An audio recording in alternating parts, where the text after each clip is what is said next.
Welcome to the first episode of ADHD Diaries. I literally just decided to start doing this because I talk a lot about my ADHD in my other content such as LinkedIn. I mention it in the odd bits here and there on YouTube. However, I'm constantly learning about the situation that I've got that I discovered when I was an adult. As someone perfectly put on Twitter, basically finding out you've got ADHD as an adult and thinking back on your childhood memories, bit watching Fight Club for the second time.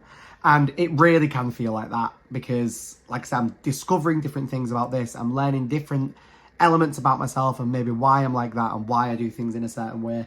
And the main reason for starting this first edition was for the last 2 weeks, I have been burnt out. And that is that I've always said I'm extroverted introvert. However, until about a week or so ago, I didn't know that meant you're an ambivert. And once again, this has explained so much about my temperament, my social battery, how I am around people in different situations and when environments and things like that. That also kind of ties in with my ambivertedness, if that's a word. So I just wanted to do a real quick video just to kind of share this and what I've been doing the past couple of weeks just to kind of balance myself out. So yeah, episode 1 of this is just me. I'm just going to tell you what I've done when I've been burnt out with it. And this is a big crossover between my ADHD-ness and my ambivertedness and what I did for it. So let's go. Here's the first thing. What did I realise about being burnt out? The fact of was my mood. I was miserable, and it is very rare that I am. I know people have bad moments, but once again, I learned this really cool thing, which was, have you had a bad day or just a bad 5 minutes? And that has helped me a lot since discovering that. But on this certain Monday a couple of weeks ago, I basically was in a foul mood. I was just in such a foul mood, and it really isn't me because I love what I do for work. I love my life. I love where I am and what I'm doing currently. So to wake up and be in a random shitty mood, I was just a bit like where the frig has this come from? I didn't want to be around anyone. I just wanted to be meh. And with that, it was actually my housemate that pointed out. He was like, well, you have been working really hard. Like, you've been grinding a lot. And I realised when I thought on it that I had my head up my ass quite a lot of April. And there's several reasons of that. I've explained it in a life update that I did that I'll plug around here somewhere. I wasn't doing any planning. I was kind of just, momentum was just keeping going. I wasn't really stopping to go, okay, where am I now? What have I achieved? And all these other things. And this equated to me being burnt out. So along with that was that my health was declining. My diet had fallen off. My fitness had fallen off. So I wanted to sort all that. And the first thing I did was kind of sit down myself and being like, what have I not been doing? Also, I'm going to keep you all updated throughout this whole YouTube channel why I have this guy cutting the bushes. Because every time I come to record content, no matter which day of the week it is, he just starts cutting bushes. I hate it. It's annoying.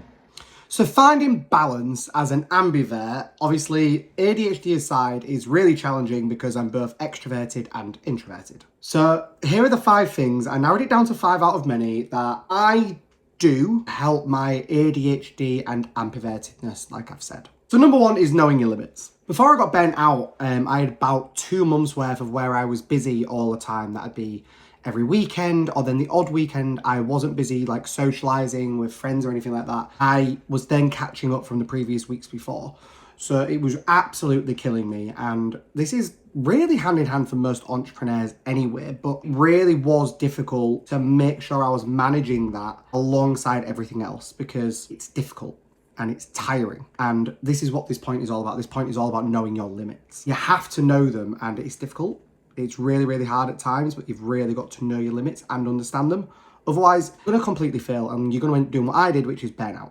And it's really difficult because you've got to analyze them, you've got to look at them, you've got to be aware of them. You've got to start mainly knowing them yourself. Like, people can point them stuff out to you that you're tired or maybe, you know, you're distracted or that you're maybe short-tempered or anything along them lines, but you've really got to know your limits, and it's not a bad thing to know them. It was a really big thing for me to start saying no, mainly to family in particular, because I don't live in the same city as them. So being able to say no to going to see them, missing birthdays and celebrations, because first of all, I will admit, I do believe that comes with entrepreneurialism, but that was a big word, entrepreneurialism. It comes hand in hand, in my personal opinion, but I've been doing this for over 5 years now. So I've kind of got through that stage and my family know that that can be it. But saying no to them mainly because I'm putting myself first, because I know my limits, you know, I'm not going to be good company. And no one's going to really want to be around me. And that is such a self-aware thing that I'm quite proud of, that I can say that I am, is knowing my limits in that. And once I kind of educated my family on this, as I've discovered it about myself, they also understand it, because the times I've not known about it and I've been past my limits and I've gone to see them, I've been a dick. I've not been very nice to be around, and instead now being able to say no and knowing my limits, it really helps avoid that. Now, the second thing comes both hand in hand with being a mixture of introverted and extroverted, which is social events and social gatherings. Naturally, a lot of introverts don't like them, or they have their own rendition of what they class as a social event, whereas most extroverted people, this could be a night out or a big group gathering.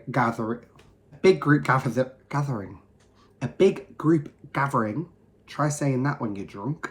I'll leave that full thing in the video. You know, it can be really, really daunting. So one of the big things that I learned was actually planning my social engagements, shall we say. Once again, I know this from them quite a few weeks where I've been entertaining quite a lot. I've had friends visiting here. I visited other places. I went on holiday with my friend, which was amazing. But all these things was constant entertainment, which was just constant extrovertedness. And I didn't entertain that introvertedness side of myself. So then when it came to it, in predominantly them weeks, once again, when I was burnt out, the main thing I wanted to do was not see anybody. Not in a bad way, not in a talk, I didn't want to see anybody. My battery was beyond depleted. Bit like one of them smoke alarms that's like plugged into the mains, you know, and the battery's gone, but it's still able to beep because it's plugged into the electrics. Yeah, I was running on electrics and my health was beeping at me. And I only know that because I replaced the battery in my smoke alarm yesterday. But it really was that I wasn't listening to the introvertedness side of me, but I can still do social events. I've just got to plan for them accordingly. I know that if I've maybe got a big social event coming up, and the next day to maybe be not just lazy, but one of them living my main character vibes, which I really enjoy doing coffee shops and nice food and nice shops, and I enjoy them. Something that came with this was also, I love National Trust sites. This isn't a hidden thing of me. I've mentioned this in content before, and I really, really wanted to go to one. I've not been to one in a long time, and I told my friend that I was going to go to one. I was like, oh, can I come with you? And tying in with that first point, it was, no, I'm going by myself. I really want to enjoy it. I've got kind of a social day the day before. I want to have this day to myself with my headphones in, walking around and planning accordingly for them. It's absolutely exceptional, because I am that guy that is like, oh, you're free for a coffee? Yes, because one, I'm probably already sat in the coffee shop, or two, I'm probably out and about. So, you know, I don't plan the social events well enough until now, and it's been a game changer. And it's really one of the main things that I'd say has brought me back myself that I am now from the last 2 weeks. And that trait is not going anywhere. Okay, so number 3 kind of ties into my life update video that I recently did. Once again, I have plugged it in here, but I'll plug it again. Which is, I've started to find quite a few activities for myself, which once again was entertaining a lot of my extrovertedness and my introvertedness, but I wasn't doing them enough. Now, I do enjoy group activities, both in small groups and large groups. And I was saying about how I've recently really fallen in love with bouldering. I went and tried paddle. I really want to get into badminton. I found a group that I'm going to try that with. I don't mind these because they're not a longevity kind of thing, like the time that I spend with them. You know, it's a couple of hours. It's not a full day thing, which would absolutely deplete me. Basically, I actually need to do more of this because it balances me. I was just saying how I didn't entertain that introvertedness side of me. But for a guy that's also quite, I work from home, I work from my home office, aka the bedroom for now. I work from here. I don't spend times in groups of people, and I need that interaction. My extrovertedness needs that interaction, and my ADHD needs that interaction. I need that yin and yang element of it. Yeah, that's kind of this one, which is find activities that energize you is the best one that I'm going to put it. That light a fire under your ass a bit. And the next one ties into something that I've mentioned about both in my newsletter, link in the description, on LinkedIn and other content, and it's this beautiful thing. It's in other YouTube videos. This ties to my next point, which is being mindful, which is, I'm not a big fan of journaling, if I'm honest. This is another video that's going to be up and coming. I'm not a huge fan of it. I'm not really one to sit down and write my thoughts. I don't know if that's just because it's not for me, or maybe because of my ADHD. I think I overanalyze it, if I'm honest. But I wanted to find something, and I've mentioned this, but I'll keep this point brief, which is, I thought back to how Stephen Bartlett started Diary of a CEO, which was him reading through his diary on things from that week, thoughts, questions, situations, just general things from that week, and he wrote them in his diary. I have a digital diary, so I didn't really have a chance to do that, so I went and bought one. But it might be just a sentence or something in there, and it's quite cool whenever I mention this in videos, because I kind of did the last one. And the question that I wrote from yesterday, which was, what are my intentions with my content? What is my intentions with my content was the question that I thought of yesterday. I came across it from a video basically about my intentions of doing all this. What do I want it to be? And being mindful of things that are happening. I actually wrote on that Monday when I was burnt out, I was like, I'm in a stink of a mood. Why? And I broke it down into bullet points. And everything was to do with no time for myself, everything to do with work, which I love my work, but the point is I was not giving myself any time for myself other than the gym. I was giving myself the mornings to go to the gym, but I wasn't enjoying my workouts at all in the gym. They was just not doing it for me. I wasn't putting the effort in. I still went, I was still consistent, but my workouts were crap. And it is honestly because I was just not being mindful of everything that was going on with me. So yeah, mindfulness is probably the next one. Just be very mindful, and however you do that, whether it's through video content, whether it's through a LinkedIn post, newsletter, journaling, just even your thoughts and just being very conscious. I get a lot of great thoughts when I'm in the shower, and that's probably where I fix a lot of any issues or problems that I've got. To the point I have during the day, if I'm getting frustrated, literally just gone and got in the shower. Mindfulness is the next one out of all of the things that I've learned is huge around this. And the last one is what kind of pointed all this out to me, which is quite literally listen to your body. And this is what's got me out of this more than anything. I listened to my body and realized something wasn't right, which was allowed me to burn out. I'm not going to waffle on that. I've already said what I noticed the signs were. But the main thing which ties in with the mindfulness and everything like that was for the 2 weeks, so the main first week of it, and then I was like, actually, I'm going to tie this into the second week. I honestly listened to my body. I moved at my body's pace. I updated all my clients, and I was like, just so you know, this is where I am. My mental health's also taken a bit of a dip. So during the day, I worked down more. I actually worked more into the evening, but that's because I required more breaks during the day, so my work still got done. Actually listening to my body, taking a nap when I needed a nap, and I didn't want to go to the gym in the morning. I didn't go to the gym. I still went. I just went later in the day when I could be bothered. I learned that as much as I want to go to the gym, for example, once again at 6 a.m, it's crap. I need to give myself like 20-30 minutes to wake up, especially when I was run down. I was hitting it and my workouts were starting to pick back up. And literally after 3 days of this, I started to feel great again. Like my body was really, really run down. So I was really listening to it.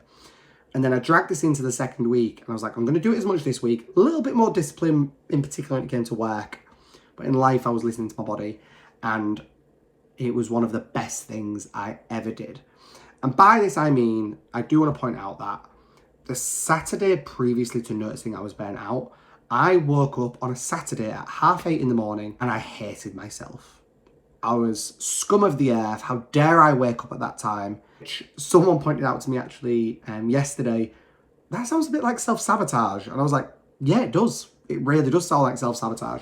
So giving myself the permission, which sounds really cheesy, but giving myself the permission to be a little bit lazy and chill out and take my time, once again ties in with the mindfulness and things. But it was groundbreaking and absolutely phenomenal. So I guess the summary for this video really is, and I don't know why I've done this, I was looking at my content, I planned my content and I was like, I really want to do this video.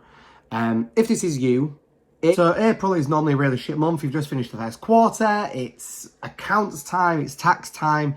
It can be a really difficult month in business. Not until you think about it, that April really is probably one of the hardest months throughout the whole year. So I wasn't shocked that I got like this. So if you felt like this through April, you're not alone. There's probably a lot more to it. And if you feel like this in general, I hope this video has helped in some way. There's lots of stuff out there. This is just what worked for me. But there's loads and loads of cool people out there that can help you with it. But honestly, out of all them points, if we recommend anything, just listen to your body is absolutely all of them. But other than that, hope you've enjoyed. If you have and you've watched right to the end, please like, comment, subscribe. Join my newsletter. I open up a lot more about my diary and everything else that happens in this and general thoughts. I go through some of the questions from throughout the week during my newsletter. Once again, link in the comments. Check out all my recent content, and if you want to see anything in particular, please pop it in the comments or pop me a message, and I will happily add it to the list. Other than that, thanks for watching. Have a great day.